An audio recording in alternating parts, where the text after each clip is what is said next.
जो रिदम आहे ना, हा रिदम माझ्या अंगात इतका मुरलेला आहे की माझं कुठलीही गोष्ट ही रिदममध्येच होत असते. त्याप्रमाणे माझं बोलणं हे सुद्धा रिदममध्येच असतं. आणि त्यासाठी मला स्टेजसाठी आणि सिनेमासाठी फार उपयोग झाला. कारण काय आहे, आपण जेव्हा सिनेमात काम करतो किंवा आपण डायलॉग जेव्हा बोलत असतो तेव्हा लोकांना एक कुठलंही वाक्य किंवा कुठलीही गोष्ट ही रिदममध्ये गेलेली आवडते. तुम्ही जर रिदममध्ये बोललात, त्या बीटमध्ये बोललात, तर ते लोकांना निश्चित आवडतं आणि ते लोक डोक्यावर घेतात. हा माझा प्रयोग त्यावेळेचा निश्चित साध्य झाला असं मला म्हणायला लागेल. वा वा वा वा. ती रिदम अंगात होता, त्या रिदममुळेच सगळं झालं.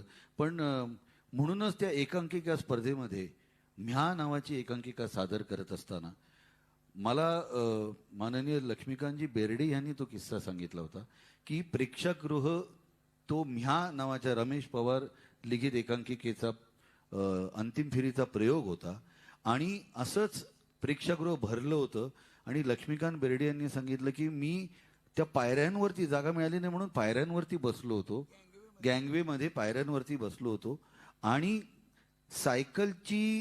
सायकलला लावलेला स्टँड काढण्याची मामांची जी टायमिंग मधली जी लकब होती त्याला प्रेक्षागृहातून सतत टाळ्यांचा कडकडाट मिळत होता.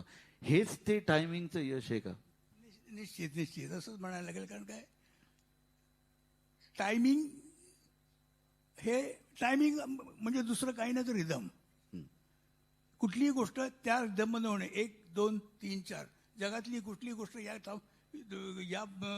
याच्यामध्ये चालते, रिदममध्ये, लईमध्ये चालते, त्याच लईमध्ये चालते. तर त्याच्यात माणूस असतो कायम. जेव्हा माणूस एखादं गाणं ऐकत असेल तर ते गाणं ऐकता एकदा नकळत तो रिदम धरतो, त्याच्या अंगातच ते भिनलेलं असतं. ते फक्त सादर करता आलं पाहिजे तुम्हाला, तेवढंच. आता जी एकांकिका आम्ही केली होती, ही एक म्हणजे त्यावेळेचा तो एक प्रकार होता, एक वेगळाच प्रकार होता. किती सालची गोष्ट ही? एक 70s मधली गोष्ट आहे ही. 1970. म्हणजे आपल्यापैकी अनेकांचा जन्म देखील झाला नव्हता. तर त्यामध्ये काय होतं की मायमिंग आणि स्लॅपस्टिक कॉमेडी हे दोन्ही प्रकार एकत्र करून केलेले. त्याला एक गोष्ट, एक लाईन नुसती गोष्टीला, की 2 चोर चोरी करायला बाहेर पडलेत. ते जो चोरी करून बाहेर पडल्यानंतर ते पळतात, पोलीस त्यांचा पाठलाग करून त्यांना कोर्टात सादर करतात आणि तिकडे केल्यानंतर त्यांना शिक्षा होते आणि ते तिथून सुटतात आणि परत त्याच धंद्यात येतात. एवढी लाईन. आणि हे सगळं फक्त मायमिंग आणि स्लॅपस्टिक कॉमेडी सादर केलं. स्लॅपस्टिक कॉमेडीमध्ये सादर केलेला प्रकार तो पहिलाच होता त्यावेळेला. तुम्ही पायनियर म्हणजे. वा वा वा वा वा वा. आणि काय झालं, त्या ह्याला एकेकाली इतकी गाजली होती की लोक म्हणजे असे उभे होते, लाईनीत उभे होते. आता उभे आहेत ना साईडला तसे. खाली असे गँगवेमध्ये लोक मांड्या घालून बसले होते. त्यात लक्ष्मीकांत बेर्डे होते. आणि लक्ष्मीकांत बेर्डेंनी तिथून तो हे उचलला. एकंदर जो प्रकार आहे तो. आणि मग त्यांनाही वाटलं की आपणही असंच काहीतरी करण्यासाठी मेहनत करायला हवी, धडपड करायला हवी. ते नेहमी त्यांनी सुधीर जोशीकडे बोलून दाखवलं होतं. हो, की मला एकदा अशोक सराफ व्हायचंय. वा. झाला पण तो. हो. त्यासाठी त्याची मेहनत आहे. कारण काय, दुसरा करतोय ते आपल्याला करावं असं वाटणं हे योग्य आहे, पण ते जमणं म्हणजे जमेलच असं काही सांगता येत नाही ना. बरोबर. पण त्यांनी ते अगदी म्हणजे त्याचा पाठपुरावा करून तो साध्य केलं त्यांनी. म्हणूनच तो एवढा वरती गेला. त्याने पण झिरोतून निर्माण केलं सगळं. होय होय होय. नाही तर पहिलं काही नाही, शून्य होतं तो. करेक्ट. पण त्याच्यातून त्याने ते निर्माण केलं. का तर त्याची लगन त्यावेळची. आपण लक्ष्मीकांत बेर्डे या विषयावरती पुढे येणारच आहोत. मी पुन्हा एकदा तुम्हाला बालपणात घेऊन जातो. त्यावेळेचं तुमचं वाचन काय होतं? काय वाचायचं त्यावेळी? आम्हाला सारखा लहानपणात का घेऊन चाललंय? काय वाचन? हा, वाचन. तुमच्यात असलेला एक लहान मुलगा आजही मी अनुभवतोय मामा. म्हणजे तुमच्या बरोबर वावरत असताना, म्हणून मी तुम्हाला बालपणात घेऊन गेलोय. अच्छा. काढणार नाहीस बाहेर तिकडून. वाचन, आता लहानपणी वाचन काय असणार असून आणि काय प्रकारचं वाचणार आपण?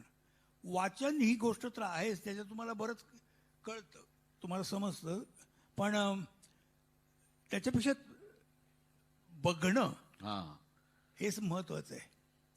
बघून त्यातला जो काय अभ्यास करायचो त्यातून काढणं हे महत्वाचं ठरतं.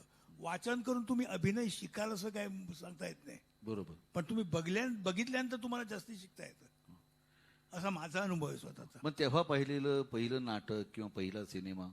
अरे पहिल्याच असं का, मी लहानपणापासून मी जसं पाहिलं तर मी नाटकच्या धंद्यात म्हणजे स्टेजवरच वावरलेला माणूस आहे, रांगलेला माणूस आहे मी स्टेजवर. कारण माझ्या मामांची स्वतःची नाटक कंपनी होती त्यावेळेला, कला मंदिर म्हणून. तर त्यांची सतत नाटकं व्हायची, आणि त्यामुळे मामांचे मामा म्हणजेच मामांचे पहिले गुरु म्हणजे गोपीनाथजी सावकार, त्यांच्याबद्दल अशोक सराफ बोलतायत. म्हणजे ज्यांनी मला अभिनय म्हणजे काय हे शिकवलं म्हणजे त्यांनी डायरेक्ट शिकवलं नाही, कारण डायरेक्ट शिकून अभिनय येत नाही कोणाला, ती नक्कल होते फक्त. ते तुम्ही तसं करा असं सांगता येत नाही, तुम्ही ती नक्कल वाटणार त्याची, ती तुम्ही त्याच्यातून काढून घेतलं पाहिजे काय आपल्याला शिकायचंय ते. तशी मी त्यांच्याकडून एकलव्यासारखी शिकलेलो आहे.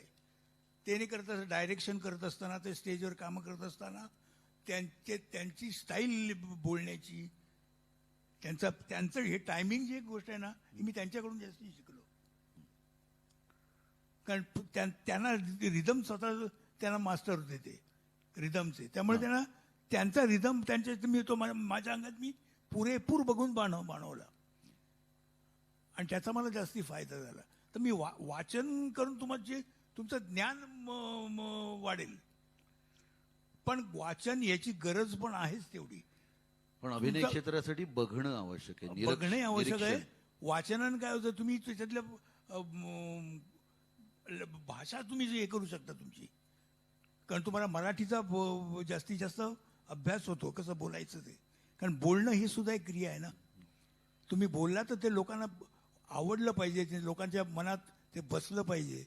हे इतके बरेच त्याचे प्रकार आहेत रे, कठीण बारीक एवढे प्रकार आहेत की कुठले सांगावे तेच समजत नाही, असं होत आहे. पण हा संघर्षाचा जो काळ होता त्यावेळी तुम्ही जे म्हणालात त्याप्रमाणे सगळे मामांकडे, गोपीनाथ सावकार यांच्याकडे बघून शिकत होतात. त्यावेळीच्या अडचणी किंवा संघर्ष ह्याच्यावरती मात करत असताना तुम्ही काय स्वतःला समजावून सांगत होतात? काय करायचंय हे ठरलं होतं तेव्हा? नाही, मी तसा मला संघर्ष फार कमी करावा लागला. मी करत गेलो, लोकांना आवडत गेलं. हाच माझा विजय म्हणायला पाहिजे. मला काय कळत नाही, पण मी जास्त करून काय करायला पाहिजे आपण प्रत्येक जणच विचार करतो, पण काय करायला नकोय, काय करायचं नाही हे कळलं पाहिजे. कित्येकदा करताना असे वाद जाता कामा नये. कुठे थांबायचं हे कळलं पाहिजे. ते केलं तर तुम्ही केलेलं त्याचा एक रेखीव त्याला स्वरूप मिळतं. तुम्ही जे करता सादर त्याला ते उगाच पसरत नाही. आणि विनोद करायच्या बाबतीत म्हटलं तो पसरवून चालणार नाही. पसरट केला की तो विनोद होतच नाही. तो तसा चपकल केला पाहिजे विनोद, हेच महत्वाचं आहे त्यातलं. त्यामुळे ते वाहत न जाता चपखल पाहिजे तसंच तेवढंच करायचं, तेवढंच पाहिजे. हे करायचं नाही, हे याच्यात बसत नाही. याचा धडा घेतला पाहिजे पहिल्यांदा, आपण याचा अभ्यास केला पाहिजे. हो, मला आठवतंय तेव्हाही हसत खेळच्या वेळी मामा मला म्हणायचे की नाही म्हणायला शिका. कशाला नाही म्हणायचं हे नेहमी कळलं पाहिजे. एखादी गोष्ट करत असताना वाहवत न जाता नाही म्हणता आलं पाहिजे, ते शिकणं गरजेचं आहे, मामांनी सांगितलं होतं. मामा, मग तुम्हाला त्यावेळी पहिला ब्रेक कुठला मिळाला होता? आंतरबँक म्हणजे स्टेट बँक ऑफ इंडियामध्ये काम करत असतानाच्या एकांकिकांमधून व्यावसायिक असं पहिला ब्रेक कोणता होता? पहिला ब्रेक मला वयाच्या 7व्या वर्षी मिळाला. व्यावसायिक नाही, पहिला ब्रेक. की मी एक एकांकिका मी सादर केली होती, आणि त्या एकांकिकेमध्ये 7 वर्षाचा मी एवढं मला बेस्ट ऍक्टरचं पहिलं मिळालं प्रयत्न. आणि काय झालं, त्यामुळे माझा जो उत्साह होता तो वाढला, द्विगुणित झाला तो. त्यामुळे काय झालं, मग म्हटलं आपल्याला हेच करायचं, काहीतरी करायचं, असंच करायचं. त्यामुळे बाकी सगळ्या गोष्टींचा बट्ट्या बोळ झाला. शिक्षण हे बाकीच्यांनी घेतलं, आम्ही हे शिकत राहिलो. वा. पण हेच किती महत्वाचं ठरलं बघा, कारण त्यातून मामा तुम्ही जे आमच्या समोर दिलेत ना, त्यातनं अभिनेत्यांच्या आणि अभिनेत्रींच्या सुद्धा इतक्या पिढ्या घडल्या आहेत, त्या केवळ तुमच्याकडे बघून बघून आणि तुमच्याकडे तुम्ही जे करताय ते करण्याचा, तसं करण्याचा प्रयत्न करून तुम्ही आदर्श ठरलात. त्यामुळे शाळेचं शिक्षण किंवा कॉलेजचं शिक्षणपेक्षा तुम्ही जे शिकलात आणि ते तुम्ही आम्हाला दाखवलं ते खूप उपयोगाचं ठरलं. हां, म्हणजे काय, अर्थात माझ्या आधी सुद्धा कॉमेडियन होते, नाही असं नाही आहे. म्हणजे आणि चांगलेच कॉमेडी होते. म्हणजे राजा गोसावीसारखे नट होते, शरद तळवलकर होते, हो. वसंत शिंदेसारखे कॉमेडियन होते. इतके इतके इतके ते होते की एक जमाना होता त्यांचा. धुमाळ. धुमाळ होते. एक एक एक जमाना होता की या लोकांनी गाजवलं. आणि म्हणजे मराठी चित्रपटसृष्टी ही यांच्याशिवाय कधीच व्हायचीच नाही. आणि सगळ्यांनी मान्य केलं होतं की हेच नट, एवढेच नट. आणि ते बघता बघता त्यांचं इतकं हे झालं की एका लाईनीच राजा गोस्वामीचे पिक्चर निघाले त्यावेळेला. हो. आणि सगळे हिट होते पिक्चर. आणि सहज अभिनय करणे, वाक्य सहज फेकणे, टायमिंगचं त्यांचं काही मी एवढं सांगणार नाही, पण प्लेसिंग जे होतं ना त्यांचं, अगदी बरोबर. हे अतिशय सुंदर होतं.